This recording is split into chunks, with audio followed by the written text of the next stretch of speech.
దట్టమైన అడవుల మధ్య తూర్పు కనుమల్లో చిక్కుకున్న రెండు పల్లెలు బెన్నేడు బంద, వరంకుర.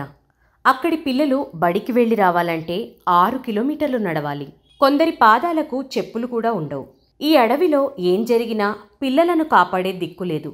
పెద్దలకు రోగాలు వస్తే డోలీలో మోసుకు వెళ్లాల్సిందే. కొండ అంచులో జాగ్రత్తగా అడుగులు వేయాలి. అదుపు తప్పితే లోయలోకి జారిపోయే ప్రమాదం. ఇంతటి ప్రమాదకరమైన కాలిబాటలో రూరల్ మీడియా టీం అక్కడికి వెళ్ళింది.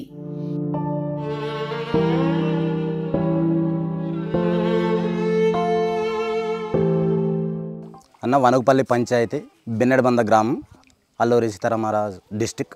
మా ఊరు వచ్చి దాదాపు దగ్గరికి 40 సంవత్సరాలు అవుతుంది.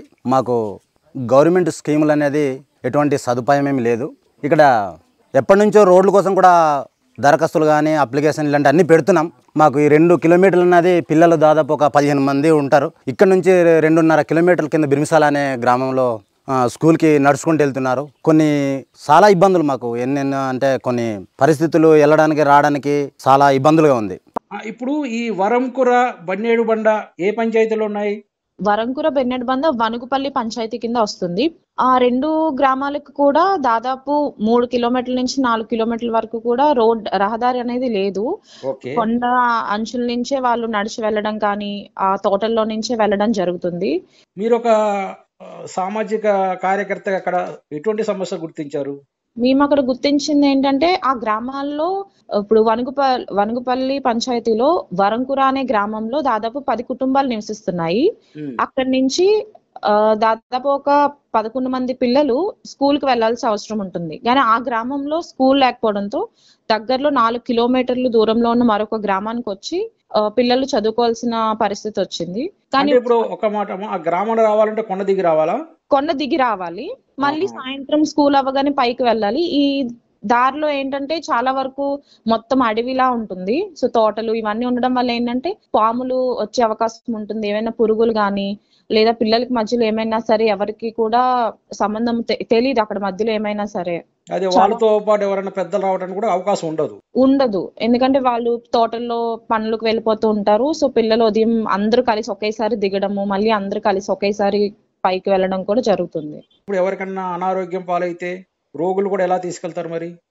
సో ఎవరికైనా ఆరోగ్యం బాలేనప్పుడు వాళ్ళని డోలీల మీద మోసుకొని వెళ్లాల్సి వస్తుంది. సో 2 మనుషులు పట్టుకొని డోలీలు మోసుకుంటూ ఆ 4 కిలోమీటర్లు కూడా కొండ దిగి ఏ సమయంలో అయినా అర్ధరాత్రి అయినా సరే అదే దారిలో కింద వరకు వచ్చి అక్కడ దగ్గరలో కూడా ఎలాంటి వెహికల్స్ కూడా అందుబాటు ఉండదు. మళ్ళీ అది పాడేరు పండ్లానికి రావాలంటే దాదాపు ఒక 15 కిలోమీటర్లు పడుతుంది. ఇదంతా కూడా చాలా ఇబ్బందికరంగా ఉంటుంది. అలానే ప్రెగ్నెంట్ ఉమెన్స్ కూడా డెలివరీ టైంలో కానీ మధ్యలో ఏమైనా ఆరోగ్యం చెక్ చేయించుకోవడానికి రావాల్సి వచ్చినా సరే చాలా ఇబ్బందిగా ఫీల్ అవుతున్నారు వాళ్ళు అక్కడ. వరంకురాలు జనాభా ఎంత? వరంకురాలో 46 మంది ఉంటున్నారు.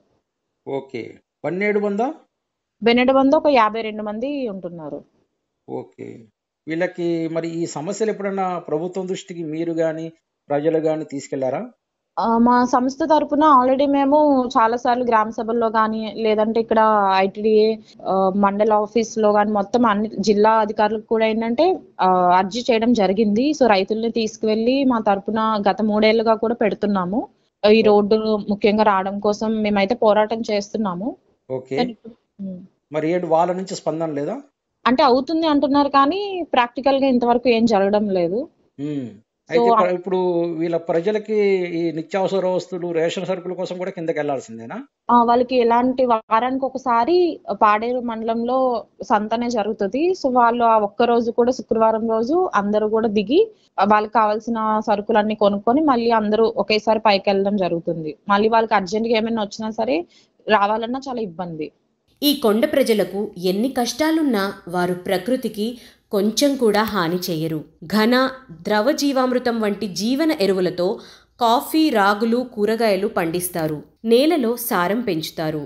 మేము కషాయాలు వేసుకుంటున్నామండి. మా ఏజెంట్స్ పేడతో ఆవు మూత్రంతో కషాయాలు తయారు చేసుకొని కూరగాయలకు వేసుకొని చక్కగా ఎరువులు ఏమి వేసుకోకుండా మేము పండించుకొని తింటున్నాం. ప్రకృతి వ్యవసాయం చేయడం వల్ల ఒక నాటిలో మాకు చాలా తక్కువ పండేది, ఇప్పుడు పెరగడమైంది. అంటే ఆదాయం కందులు అవ్వచ్చు, మాకు అల్లం అవ్వచ్చు, పసుపు అవ్వచ్చు, ఇలాంటివన్నీ కూడా ఆ ప్రకృతి వ్యవసాయం వల్ల మాకు ట్రైనింగ్ నేర్పడం వల్ల అది ఇప్పుడు కొన్ని విధానాలుగా చేయడం వల్ల ఇప్పుడు మాకు కొంత ఆదాయం పెరిగి రావడం అయిందన్న.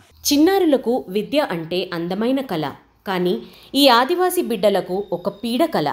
బడికి వెళ్ళడానికి రోజు 3 కిలోమీటర్లు పోరాటం చేయాలి. కొందరి పాదాలకు చెప్పులు కూడా లేని దైన్య స్థితి. పడిపోయేప్పుడు జారి కింద పడిపోతాం. వర్షాలు పడ్డప్పుడు జారిపోతారా, లేకపోతే మామూలు అప్పుడు కూడా జారిపోతున్నారా? మామూలు అప్పుడు కూడా రాళ్ళు జారిపోయి పడిపోతున్నారు. మరి దెబ్బలు కూడా తగులుతున్నాయా? అవునా? మరి మీ ఊరైనా హాస్పిటల్ జ్వరాలు వస్తే ఎక్కడికి వెళ్తారు? పాడేరే వెళ్ళాలా? మన ఊరికి ఎవరు వచ్చి టాబ్లెట్లు కానీ ఎవరు ఇవ్వరా? స్కూల్కి వెళ్ళాలన్నా దూరమే, హాస్పిటల్కి వెళ్ళాలన్నా దూరమే. ఇక్కడ విద్యే కాదు, వైద్యం కూడా లేదు. అనారోగ్యం ఈ గ్రామానికి శాపం. రోగాలు వస్తే డోలీతో రోగులను ఆసుపత్రికి తీసుకెళ్ళాలి. ఏమాత్రం ఆలస్యమైనా జీవితాలు కోల్పోతుంటారు. ఇక్కడ ప్రతిరోజు ప్రతి అడుగు ఒక జీవన్మరణ పోరాటమే. ఈ ప్రజలు పెద్ద కోరికలేమీ కోరడం లేదు. కనీసం ఆటో వెళ్ళడానికి రహదారి, వైద్యం, విద్య అంతే. ఇవి అడవి బిడ్డలకు కనీస మానవ హక్కులు కాదంటారా?